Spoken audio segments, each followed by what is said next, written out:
எவ்வளவு அறிவியல் விஷயங்கள் வந்துருச்சு. இந்த அறிவியலை இன்னைக்கு கூட நிறைய பேர் புரிஞ்சுக்கிறாம இருக்கிறாங்க.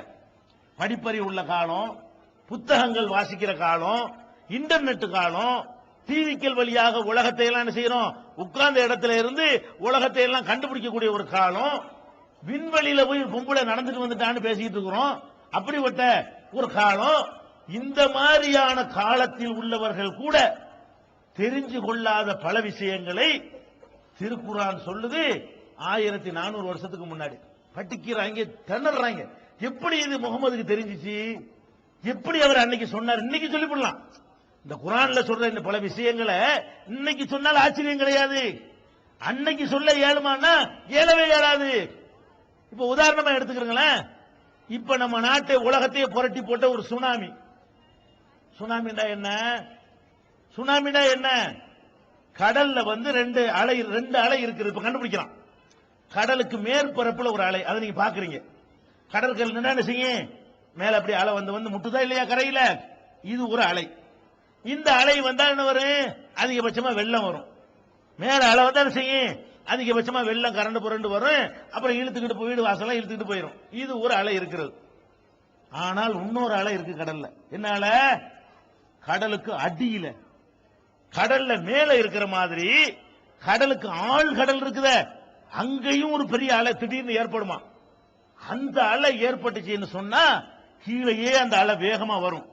கீழேர்ந்து வந்து முற்றுறதுதான் இந்த பெரிய மேல இருந்து வர்ற அலை இருக்க. இதெல்லாம் அப்படி தடவி கொடுத்துட்டு போயிரும். கடலுக்கு மேல அலை வரத அது அப்படி தடவி கொடுத்துட்டு போயிரும். அதிகபட்சமா போனா இருக்கிற 2-3 வீடுகளை குடிசையை அரிச்சுக்கிட்டு போகும். அவ்வளவுதான் செய்யும். கீழே அட்டியிலிருந்து ஒரு அலை முட்டிட்டு வந்துச்சுன்னு சொன்னா அது கரை கிட்ட வரும் பொழுது அப்படியே தன் மேல உள்ள தண்ணி தூக்கி எறிஞ்சி கிட்டத்தட்ட 2 கிலோமீட்டர், 5 கிலோமீட்டர், 10 கிலோமீட்டர் பனைமர உயரத்துக்கு தூக்கி அடிச்சுங்கிறான. அதுக்கு என்ன காரணம்? ஆழ்கடலில் உள்ள அலை. கடல்ல மேல அலை ஏற்படுற மாதிரி ஆழ் கடல்லையும் அலை ஏற்படும். இந்த சுனாமி வந்த பிறகுதான், ஜப்பான்ல சுனாமி வந்த பிறகுதான் இதை கண்டுபிடிச்சு உலகத்துக்கு சொல்றாங்க. அதுக்கு முன்னாடி வரைக்கும் கடல்னா மேலதான் அலை, கீழே அலை இருக்காது. குளத்துல முங்கி பாருங்க, மேல அப்படி அலை இருக்கும், கீழே தான் இருக்குமா? கீழே அப்படி அமைதியா இருக்கும். ஆனால் கடல் அப்படி இருக்காது. ஆழ் கடல்ல அலை இருக்கிறது அப்படின்னு சொல்றாங்க. இல்ல, குர்ஆனை எடுத்து பார்த்தா இதையே எல்லாம் சொல்லி காட்டுறாங்க. ஹவுக்கல் உலுமாத்தின் ஃபீ பஹரின் லுஜ்ஜியின் யக்ஸாஹு மௌஜுன் மின் ஃபௌகிஹி மௌஜுன் எல்லாம் சொல்லி காட்டுறான். அடே ஆழ் கடலுக்குள்ளே போ, அங்கே அலை இருக்கிறது, உள்ளே அலைக்கு மேல் அலை இருக்கிறது. இந்த வார்த்தையை எப்படி கடல்ல பிரயாணம் பண்ணாத முகமது சொன்னாரு? அவர் கடல் பயணம் செய்தவர் இல்லை, கடல் வணிகம் செய்தவர் இல்லை. ஒட்டகத்தில் பாலைவனத்தில் அவர் பிரயாணம் பண்ணி இருக்கிறார். கடல் பயணம் போனார். அவர் மீனவரா இருந்தாலும் சொல்ல முடியாது. கடல் பயணம் செய்யாத முகமது சொல்கிறார், அடே மேலே மட்டும் அலை இல்லை, ஆழ்களுக்கு அடியில அலைக்கு மேல் அலை இருக்கிறது.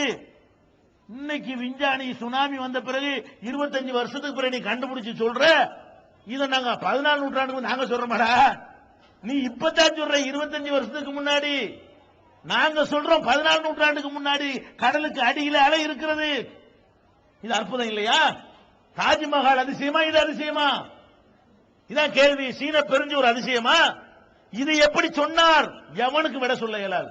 இதை எப்படி முகமதுக்கு சொல்ல முடிந்தது? எவனும்